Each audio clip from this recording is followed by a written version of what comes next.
فرشتے آسمان سے اترتے جاتے اور دائرہ در دائرہ ہاتھ باندھ کر مؤدب انداز میں کھڑے ہوتے جاتے۔ ہر لمحہ ان کی تعداد بڑھتی جا رہی تھی۔ اس دوران میں لوگوں کی چیخ و پکار بھی تھم چکی تھی۔ ہر شخص پھٹی آنکھوں سے ٹکٹکی باندھے اسی سمت دیکھے جا رہا تھا۔ اب فضا میں بس کچھ سرگوشیوں کی سرسراہٹ ہی باقی رہ گئی تھی۔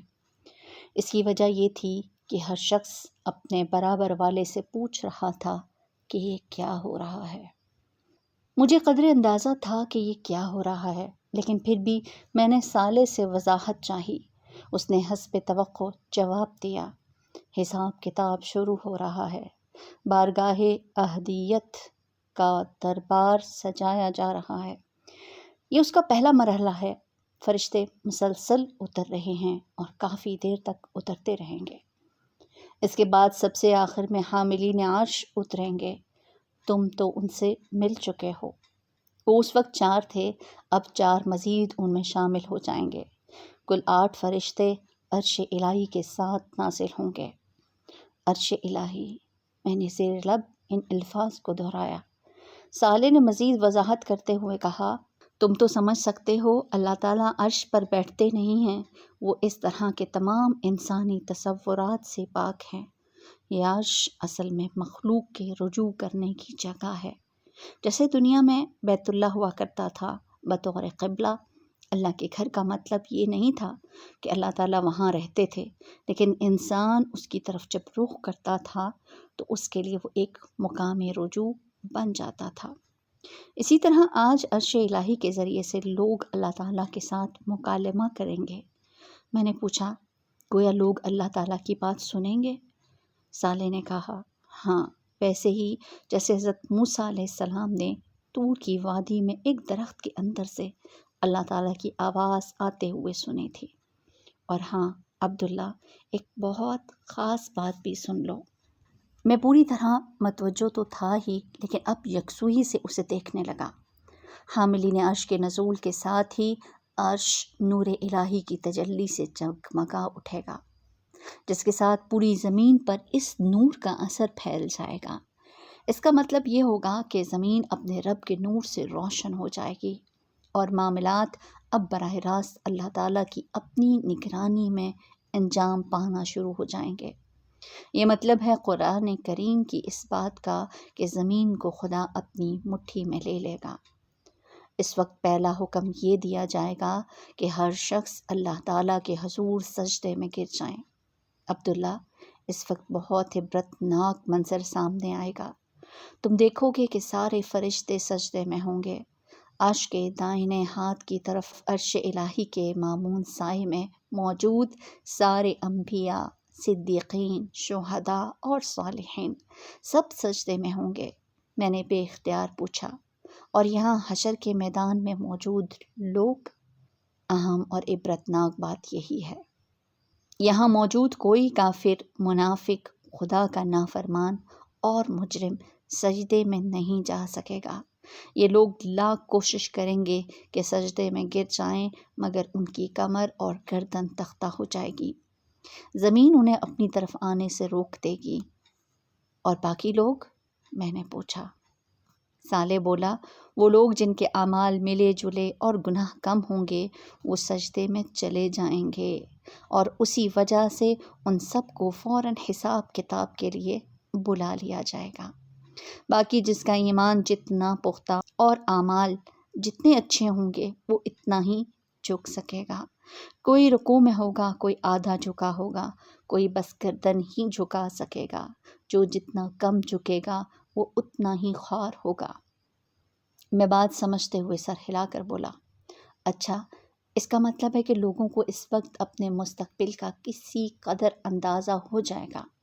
صالح نے کہا، نہیں، تمہیں یہ باتیں میں بتا رہا ہوں، انہیں یہ اندازہ نہیں ہوگا۔ البتہ سجدہ نہ کرنے پر ذلت کا احساس اور کرنے پر ایک نوعیت کا اطمینان ہو جائے گا۔ البتہ لوگ یہ اچھی طرح جان لیں گے کہ خدا کون ہے۔ جس ہستی کو بھلا کر زندگی گزاری تھی وہ کون ہے؟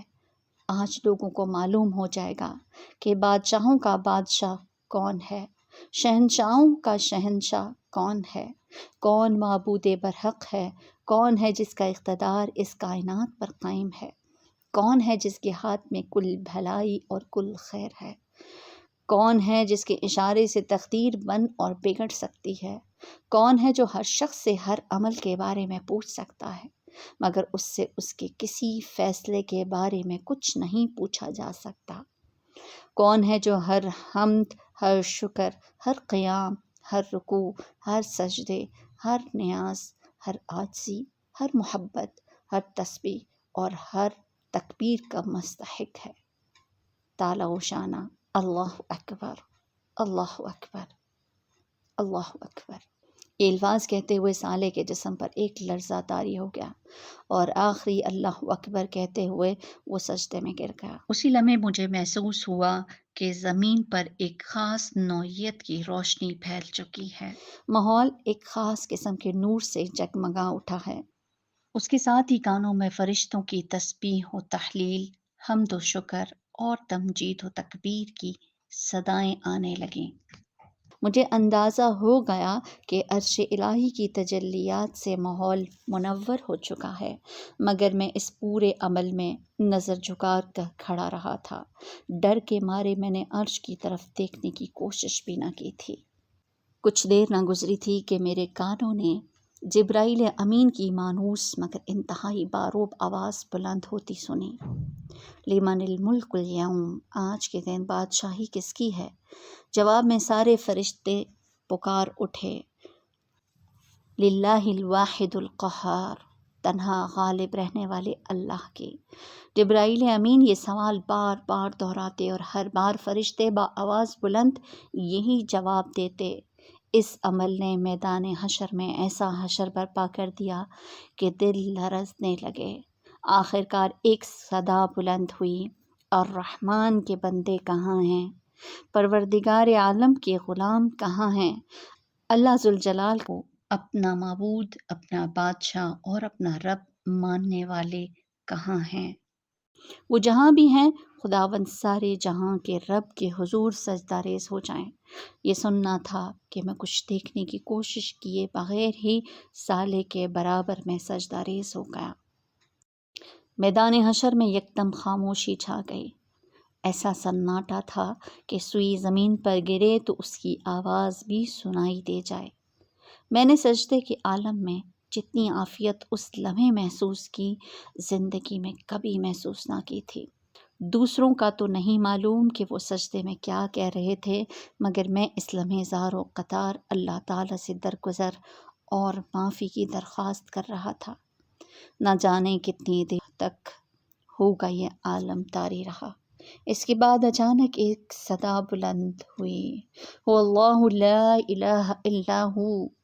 مجھے پہلے بھی اس کا تجربہ تھا کہ حاملین عرش کے اس اعلان کا مطلب مخاطبین کو یہ بتانا ہوتا کہ اب صاحب عرش کلام کر رہا ہے۔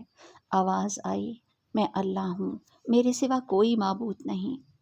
یہ الفاظ وہی تھے جو میں نے عرش کے قریب سجدے میں پہلی دفعہ سنے تھے، مگر یہ آواز اس آواز سے قطعاً مختلف تھی۔ اس آواز میں جو جلال، تحکم اور سختی تھی وہ اچھوں کا پتا پانی کرنے کے لیے بہت تھی۔ لمحہ بھر کے لیے ایک وقفہ آیا جو 4 سو پھیلے ہوئے مہیب سناٹے سے لبریز تھا۔ اس کے بعد بادلوں کی کڑک سے بھی کہیں زیادہ سخت اور گرجدار آواز بلند ہوئی، انا الملک، این الجبارین، این المتکبرین، این الملوک الارض۔ میں ہوں بادشاہ، کہاں ہے سرکش، کہاں ہے متکبر، کہاں ہے زمین کے بادشاہ؟ یہ الفاظ بجلی بن کر گونجے۔ لوگوں نے اس بات کا جواب تو کیا دینا تھا، ہر طرف رونا پیٹنا مچ گیا۔ اس آواز میں جو سختی، رعب اور ہیبت تھی، اس کے نتیجے میں مجھ پر لرزہ طاری ہو گیا۔ مجھے زندگی کا ہر وہ لمحہ یاد آ گیا جب میں خود کو طاقتور، بڑا اور اپنے گھر میں ہی صحیح خود کو سربراہ سمجھتا تھا۔ اس لمحے میری شدید ترین خواہش تھی کہ زمین پھٹے اور میں اس میں سما جاؤں، میں کسی طرح خدا کے قہر کے سامنے سے ہٹ جاؤں۔ انتہائی بے بسی کے عالم میں میرے منہ سے یہ الفاظ نکلے، کاش میری ماں نے مجھے پیدا ہی نہ کیا ہوتا۔ اس کے ساتھ ہی میرے دل و دماغ نے میرا ساتھ چھوڑ دیا اور میں بے ہوش ہو کر زمین پر گر گیا۔